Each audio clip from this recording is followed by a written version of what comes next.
ఖచ్చితంగా మనల్ని ఒక స్టూడెంట్ని మాట్లాడేది 3 రకాలైన అంశాలు ఇప్పుడు వాడిని డీవియేట్ చేస్తుంది. ఒకటి, ఫ్యామిలీ ఫంక్షన్స్ కానీ, రిలేటివ్స్ లేదని ఫంక్షన్స్ కానీ, ఫ్రెండ్స్ ఫంక్షన్స్ కానీ అన్అవాయిడబుల్ నేను మాట్లాడేది. మనకి అన్నీ అన్అవాయిడబుల్, అది వేరే కదా. మనకి అన్నీ అన్అవాయిడబుల్. మన ఊరు చివర ఎవరో ఒక ఆయన వేలు విడిచిన మేనమామ గారి తమ్ముడి కొడుకు పెళ్ళి అయితే కూడా మనం వెళ్ళిపోతే అది అలా, కానీ అన్అవాయిడబుల్ కొన్ని ఉంటాయి. చెల్లి పెళ్ళి, మేనత్త గారు అబ్బాయిది పెళ్ళి ఏవి ఉంటాయి, అది unavoidable. 2, health. We can't avoid some. అంటే నేను యాక్చువల్గా బహుశా ఇప్పుడు కాకపోయినా కూడా ఫ్యూచర్లో నేను హెల్త్ కాన్షియస్ మీద కూడా I want to give guidance to the students. కొన్ని అవాయిడబుల్ డిసీజెస్ ఉన్నాయండి. ఎయిల్మెంట్స్ అంటే బెటర్, డిసీజ్ అని పెద్ద పదం కూడా కాదు. కొంతమందికి పదే కోల్డ్ వస్తుందండి. చాలామంది నాకు పదే కోల్డ్ వస్తుందండి అంటారండి. పదే కోల్డ్ వస్తుందంటే కోల్డ్ వచ్చే ఎన్వైరన్మెంట్ని రూమ్లో పెట్టుకున్నామని, కాస్త ఆ రోజు డస్ట్ ఫ్రీ చేయట్లేదని ఇలా.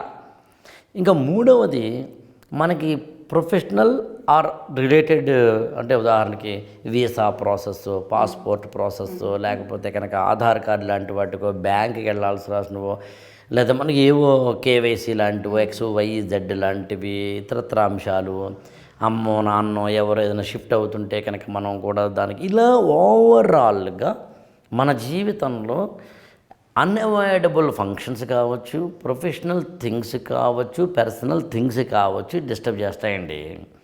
ఇవి కాకుండా నువ్వు డిస్టర్బెన్స్ ఏమైనా చెప్పావంటే అది నువ్వే కారణం అంటాను నేను. నాకు 3 ఆఫ్ అండి ఇవాళ అంటే నీదే తప్పు. 3 తప్పు కాదు. అమ్మాయి, అబ్బాయి, లవ్వు, ఇవన్నీ నువ్వు ఏర్పరచుకుంటున్న బర్డెన్స్. అందు నేనేమంటానంటే, చాలా ఉదాత్తమైన ఆశయంలోకి వెళ్ళేవాడు లెస్ లగేజ్ తోటి ఉండాలి.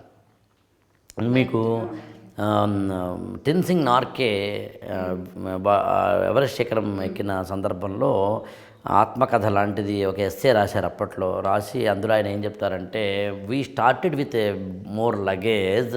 ఒక 1 కిలోమీటర్ వెళ్ళిన తర్వాత ఇది నడలేని పరిస్థితి అయితే ఇది పడేద్దాం నాకు చివరికి వెళ్ళేసరికి మేము మాత్రం మిగిలి ఆక్సిజన్ సిలిండర్ మిగిలింది. అలా నువ్వు less luggage more comfort. Friends వద్దు, వాట్సాప్ వద్దు, చాటింగ్ వద్దు, సోషల్ మీడియా వద్దు, ఫేస్బుక్ మేనియా వద్దు, ట్విట్టర్లో ఏదో పెట్టాలని వద్దు, ఇన్స్టాలో రీల్స్ వద్దు. అంటే మీరు బిఫోర్ ఒక స్టూడెంట్ తీసుకునేటప్పుడు ఇవన్నీ ఖచ్చితంగా ఏమైనా చెప్పి వాళ్ళ మీద ఒత్తిడి పెడతారా, లేకపోతే యూ జస్ట్ లీవ్ ఇట్, ఇది వద్దు అని చెప్తున్నాను, మిగతాది you wait for buying in from them actually వాళ్ళు? అంటే ఇక్కడ ఏంటంటేనండి, మనం డెమోక్రాటిక్ సెటప్లో ఉన్నాం కాబట్టి నేను ఇది చెయ్యండి అని చెప్పను. దట్ టు నా నేచర్ కూడా నేను ఏ వ్యక్తిని ఇది చెయ్యాలి అని చెప్పను. ఇది మంచి, ఇది చెడు అంటే దాన్ని ఏమంటారంటే, జీవితం అనేది బఫే లాంటిది. All items are served, you choose, అంతే. పర్ఫెక్ట్. అందుకని జాయిన్ అయ్యే ముందు మాత్రం నా ఐడియాలజీని బాగా చెప్తాను. ఇలా అయితేనే నా దగ్గర జాయిన్ అవ్వండి. అందుకనే మేము ఇచ్చే గైడ్లైన్స్లో మా సంస్థ పేరు e-Gurukulam అని పెట్టాం. e-Gurukulam for IAS. సో ప్రాచీనమైన విద్యా వ్యవస్థల్లో గురుకులాలు ఎలాగో ఇక్కడ ఎలక్ట్రానిక్ గురుకులం.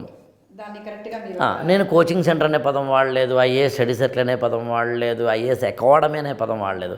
సో పేరులోనే నేను డిఫరెన్స్ చూపించా.